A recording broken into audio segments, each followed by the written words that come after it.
Hola, youtubers. Hoy vamos a ponernos al día en la obra publicada de uno de esos escritores que siempre parecen reunir la afición en un sentido u otro, casi siempre de manera positiva, porque hay que ver la cantidad de seguidores que tiene Stephen King, que es el autor al que vamos a poner al día en cuanto a las publicaciones en castellano. Habíamos dejado su historia cuando hablábamos de El Instituto, que es la última de las novelas de las que hemos hablado, y también del Visitante, que es una novela yo creo que más importante, no solo porque le hayan dedicado una serie que tampoco tuvo demasiada repercusión, porque parece que de alguna manera la figura central de ese visitante se prolonga un poco en las continuaciones de las que hoy vamos a hablar. Así que tenemos oportunidad de recordar algo de este visitante misterioso que se coloca en las pieles, en los cuerpos de algunos terrestres y crea con ello auténticos problemas. Bueno, la verdad es que Stephen King es un tipo que ha llegado a los 75 años y cada vez más parece que su mundo se va concentrando en una serie de elementos y de personajes que hoy tendremos oportunidad de verlo, resultan ya tremendamente familiares para absolutamente todo el mundo, para los lectores y seguramente para él. Es un poco esa forma, parece que inevitable, de que durante la juventud y la madurez el mundo se va expandiendo y después se va concretando el Big Bang y el Big Crunch, o como decían en la cuarta película de Indiana Jones, la vida te va dando cosas hasta que de repente empieza a quitártelas. Veremos también ese repaso a los temas más característicos de Stephen King. Bueno, además de todo esto, debemos decir que se han publicado desde el instituto hasta ahora 4 libros. Y además hay una especie de apéndice del que hablaremos al final de este vídeo. Es un libro de relatos. Relatos en realidad es una novela corta y 3 relatos largos. Una novela, digamos, razonablemente breve, de 250 páginas, una novela larga, de 600 y pico páginas, y una novela muy larga, que ya desborda un poco incluso lo habitual en Stephen King, y que, como en tantas ocasiones, nos hace descubrir que hay al menos un par de novelas escondidas en ella. Pero vamos ya con los casos concretos. Vamos a empezar con este volumen de cuentos que se titula La sangre manda y que reúne, ya digo, por un lado una novela corta de 200 páginas y 3 relatos largos, 2 de 100 páginas y uno de 60 y tantas. Este es un formato que da muy buen resultado con la obra de King, como demuestran algunas publicaciones anteriores en su relación con el cine, por ejemplo, ¿no? Acordaos de aquel volumen de Las 4 estaciones, de donde había 3 relatos que después pasarían al cine con razonable éxito. Sería el caso de Shawshank Redemption, que pasaría al cine, conocida entre nosotros como Cadena Perpetua, en algunos países de Latinoamérica como Ansias de Libertad o algo por el estilo, y que se ha convertido, por ejemplo, en la película más apreciada por los usuarios de IMDb, y eso no se consigue fácilmente. Estaba dirigida por Fran Darabont, que después hizo también otra película carcelaria basada en un relato de King, La Milla Verde, y ya no funcionó tan bien, quizá porque era una novela larga. Lo cierto es que cuando Darabont volvió otra vez al cine con una historia de King en una novela corta, que es La Niebla, también tuvo mejores resultados. Bueno, esto es un poco para alimentar nuestra teoría de que King está muy bien en las distancias cortas y se pierde un poquito en las distancias largas. Digamos que este es el mejor de los 4 libros de los que vamos a hablar ahora, aunque hay una curiosa tendencia a despreciar los libros de relatos a favor de las novelas, que parecen siempre un género mucho más importante. Bueno, vayamos por partes. Tenemos el primer relato, que se titula El teléfono del señor Harriman, que presenta una de esas circunstancias tan características en la obra de King, como es el adolescente que se ha quedado medio huérfano, en este caso huérfano de madre, vive con su padre, que es un tipo estupendo, y que tiene como vecino a un señor mayor, misterioso, con un pasado que más o menos prefigura algún tipo de drama. Por supuesto, el adolescente tendrá los problemas que tienen los adolescentes. Esa adoración por el misterio, por un lado, y por otro, pues los problemas en el instituto, donde el grupo de abusones se meten con él, donde él se enamora de una profesora y donde van a pasar muchas cosas magníficamente contadas por King a una velocidad de crucero. El cuento tiene 100 páginas, verdaderamente impactante. Y al mismo tiempo, pues esa relación con el teléfono del señor Harriman, que será una pieza fundamental, porque el señor Harriman obviamente no quiere saber nada de teléfonos móviles ni nada por el estilo. Pero nuestro héroe tendrá que ir poco a poco enfrentándose a estas circunstancias y sacando adelante una historia que, ya digo, me parece de lo mejor que hay en este volumen y también en el caso del total de los libros que vamos a analizar. El segundo de los cuentos es el más breve de todos, tiene 60 y tantas páginas y se titula La vida de Chuck. Y es, yo diría que el mejor, quizá por lo breve, de la mejor de las historias que aquí se cuentan. En principio, la historia se cuenta al revés, con una primera parte que en realidad es la tercera, donde Chuck prácticamente ni aparece. Hay otros personajes que viven, pues lo que podríamos llamar una situación definitiva. Y Chuck está allí como de fondo, con apariciones indirectas y muy curiosas. Se titula Gracias, Chuck.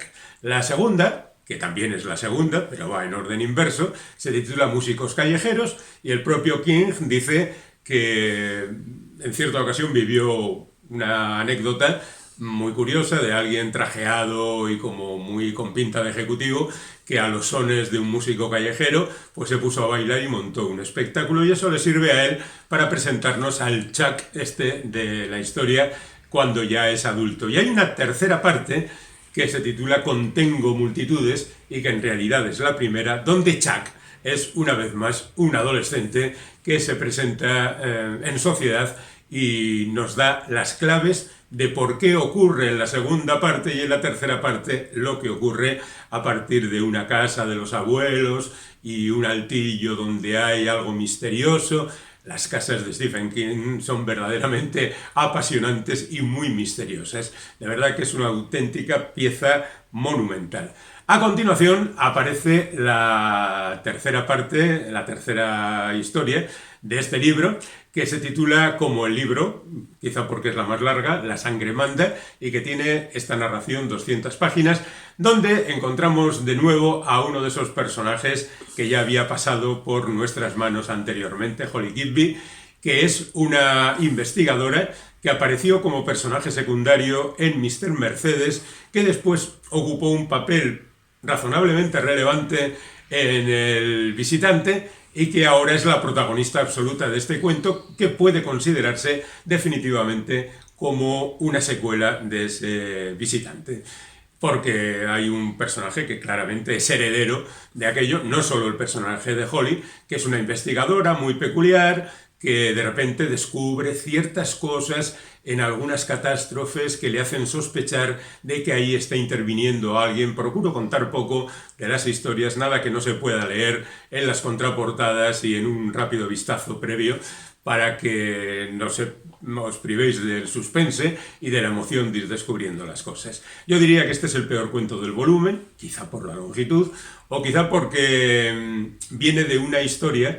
Os recuerdo que en El visitante yo decía que la primera parte del visitante era magnífica, las primeras 200 páginas era de lo mejor que había escrito Stephen King, pero que después iba poco a poco deshilachando y que se perdían grandes cosas. Bueno, pues aquí la historia está deshilachada desde el principio y hay incluso una parte muy confusa hacia el final con un ascensor que no sabemos muy bien si sube, baja o va en otra dirección.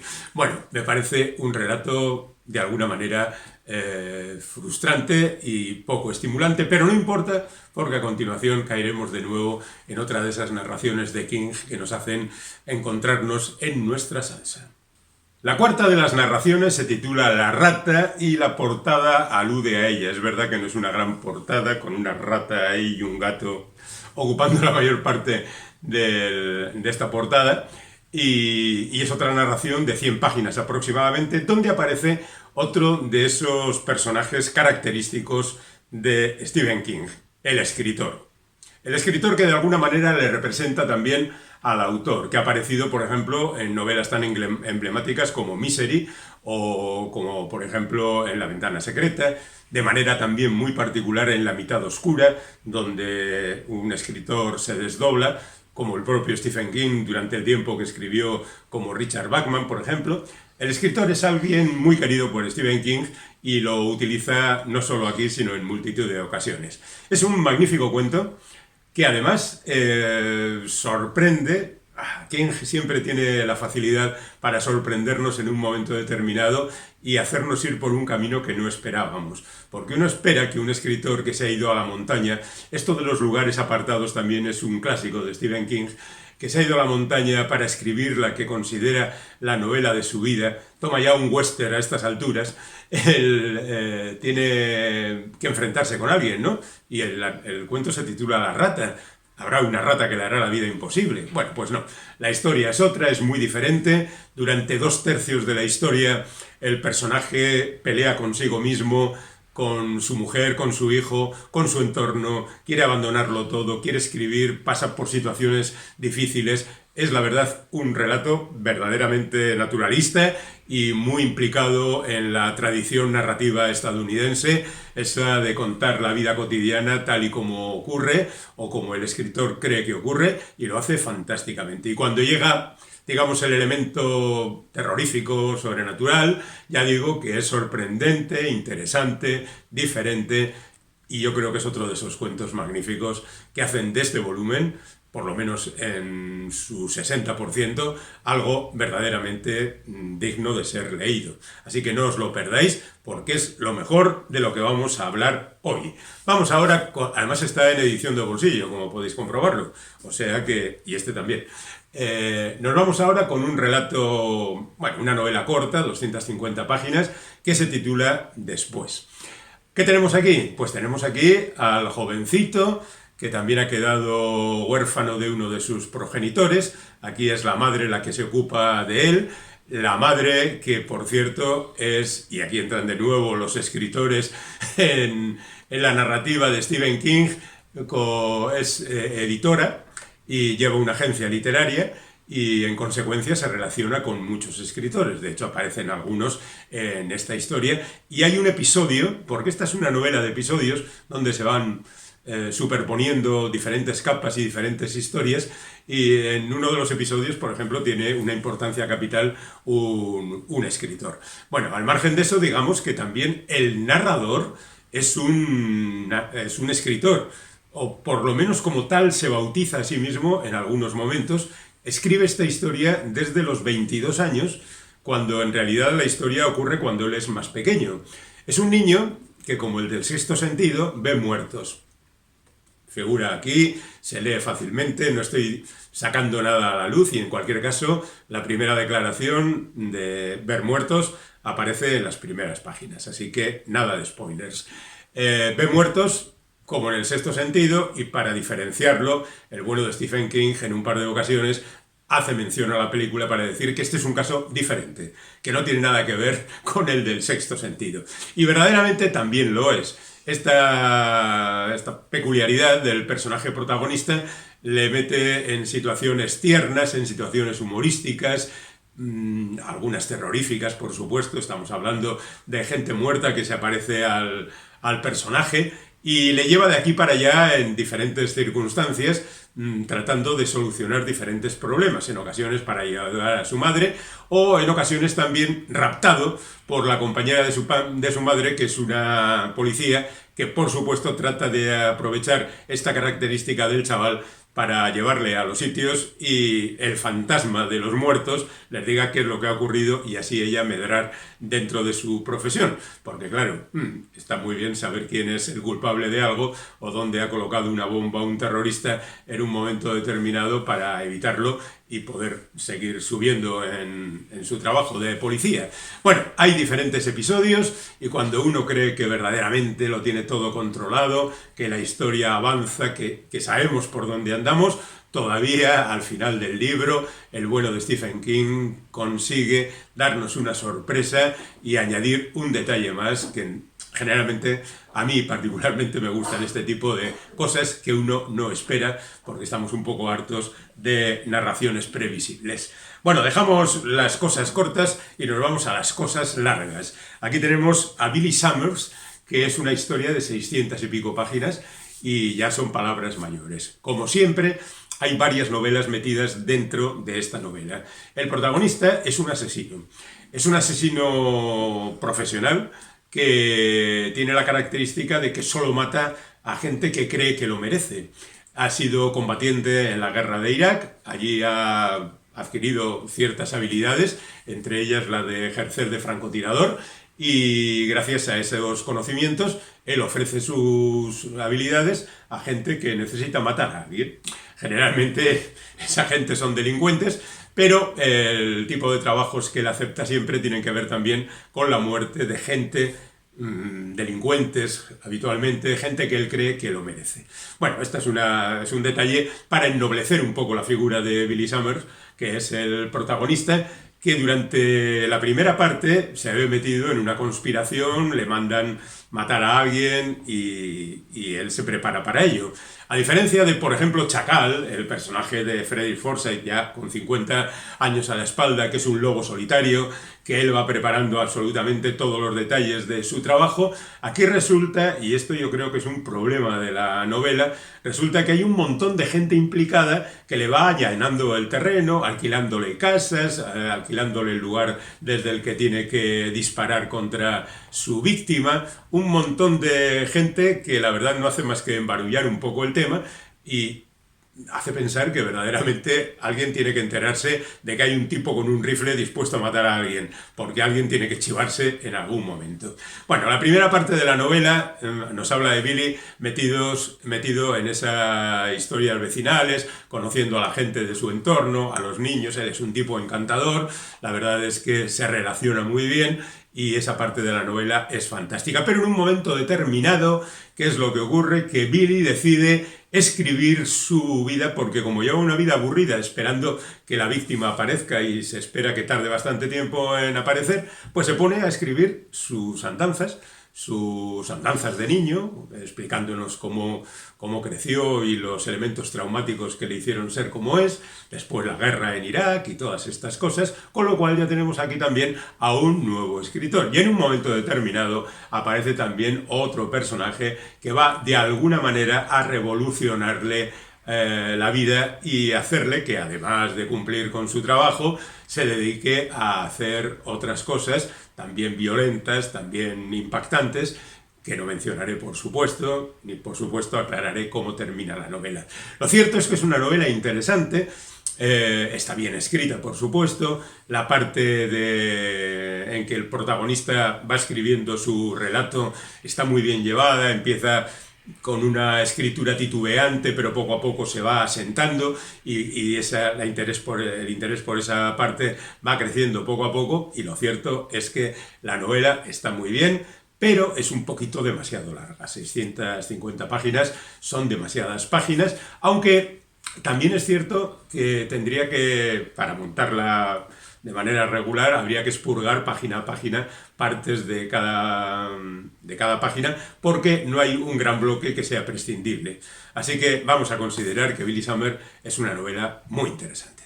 Vamos ahora con un auténtico mamotreto de 850 páginas que se titula Cuento de hadas, y es casi un resumen de la escritura de Stephen King a lo largo de su carrera. Aquí hay al menos dos novelas, lo digo rápidamente. En una primera parte, una especie de prólogo de 300 páginas, nos encontramos otra vez al jovencito, en este caso 17 años, que vive con su padre porque su madre ha muerto, un tipo al que él tiene que ayudar porque el impacto de la muerte de su mujer ha sido muy fuerte y ve su vida un tanto descalabrada.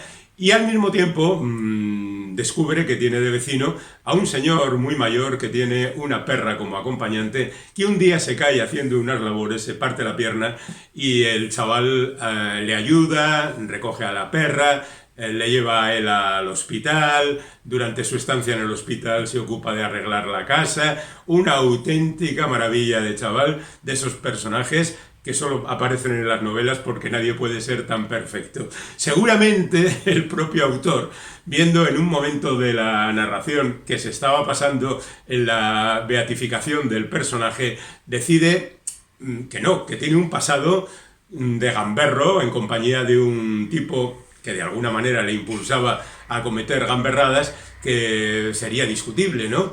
No es tan bueno, viene a decir al lector. Que caramba, el chaval es estupendo y sigue demostrándolo a lo largo de toda la novela.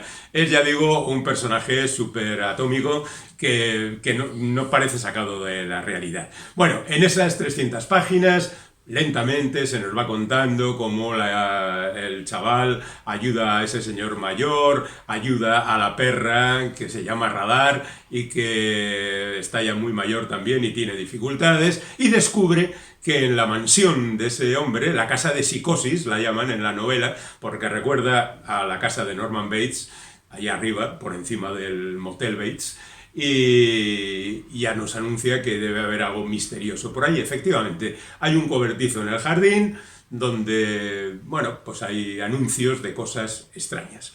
No contaré demasiado, pero sí diré que hay una segunda parte en esta novela que ocupa más sitio que el prólogo, claro, 500 y pico páginas, donde el personaje se ve lanzado a una aventura fantástica, y digo fantástica en el sentido tradicional.